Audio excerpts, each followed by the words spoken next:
You're standing outside on a freezing morning, waiting for your car to warm up.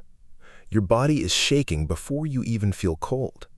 That shiver isn't weakness, it's a survival algorithm 3 million years old, still running in your muscles right now.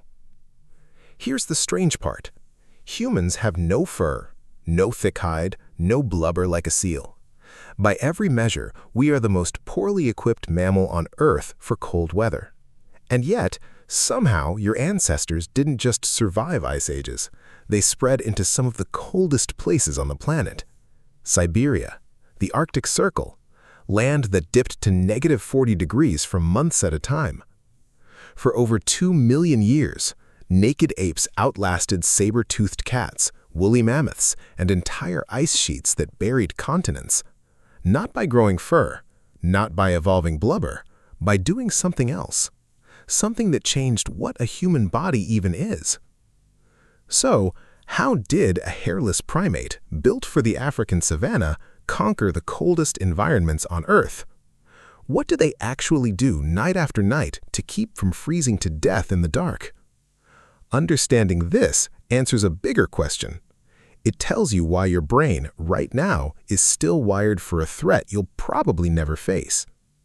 Cold changed how humans think, how humans bond, and how humans build shelter from each other's bodies.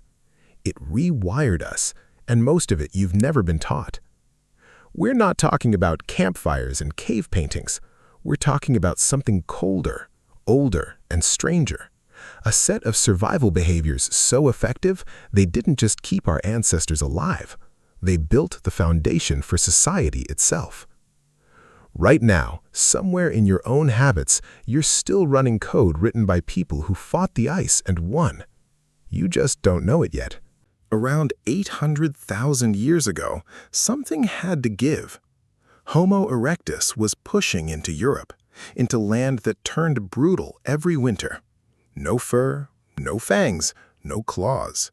Just brains, hands, and a growing hunger for solutions. The first answer wasn't clothing, it was fire. Archaeologists at Geser Benot Yaakov in modern-day Israel found burned seeds and wood dating back nearly 790,000 years.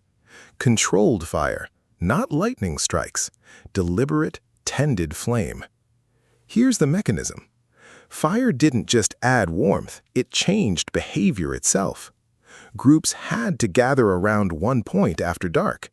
They had to take turns feeding it, watching it, keeping it alive through the night. Fire forced humans into circles, literally. That single shift, sitting together in firelight, night after freezing night, may be the first blueprint for human community. Before language got complex, before religion, before art, there was just a group of bodies, huddled close, refusing to let the flame die. Because if it died, so did they. But fire alone couldn't save you at 20 below zero. So evolution and ingenuity took a second, darker turn. Around 170,000 years ago, something remarkable happened, hidden in the genetics of a tiny parasite. Researchers studying human body lice, the kind that live in clothing, traced their evolutionary split from head lice. The math pointed to one conclusion.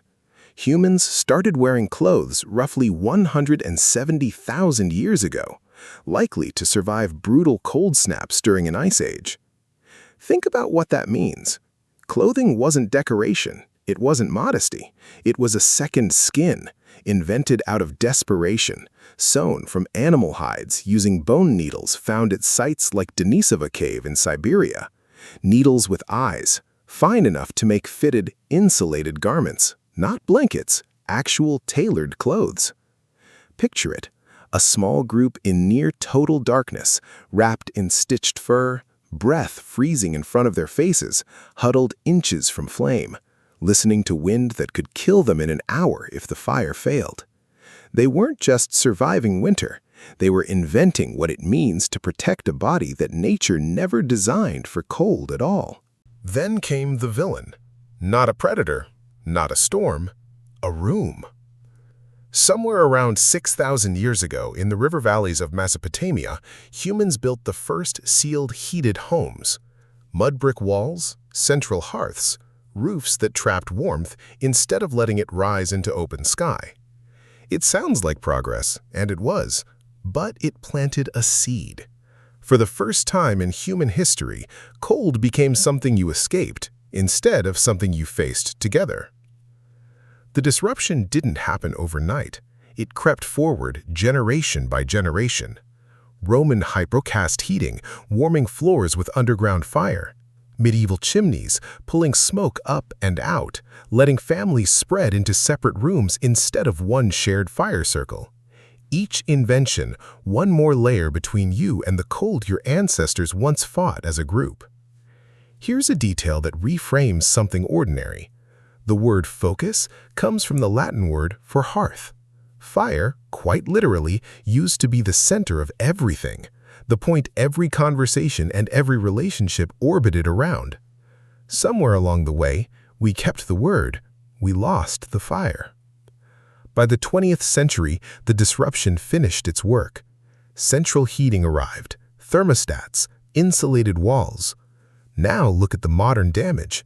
Studies on social isolation show that people in high-income countries report smaller close social circles than any generation on record, with central heating and private bedrooms among the quiet architectural culprits.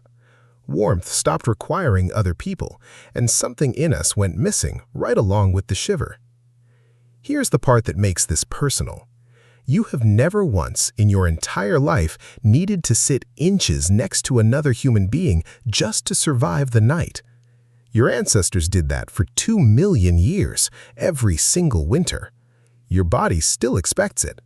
That's why a cold, empty room feels lonelier than a cold day outside. Your nervous system isn't confused, it's remembering. So ask yourself, when was the last time you got warm because you were near someone, not because you turned a dial?